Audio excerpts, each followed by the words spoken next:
Oraingo honetan egingo duguna izango da turismo familiarraren inguruan dabilen kluba.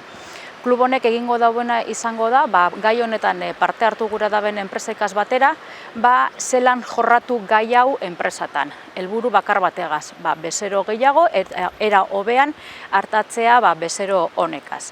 Eta honetarako edukiko duguna izango da aholkularitza lan bat, egingo da enpresakaz, sasoi honetarako dagoeneko 20 enpresa dagoz konfirmatuta parte hartzeko, eta asesoramendu honegaz egingo dakena izango da, dagoeneko lehenengo pausua izango da, euren enpresa ezagutu eta diagnostiko bat egin.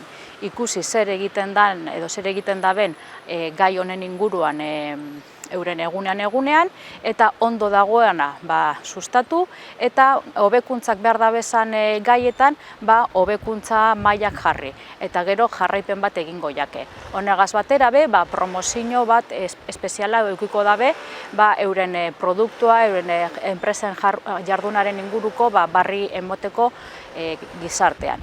Orduan, honegaz egin gure dana da, praktika onak sustatzea, kompetitibitatea sustatzea eta produktua era zuzenean lantzea eta era zuzenean komunikatzea behar den espazioan.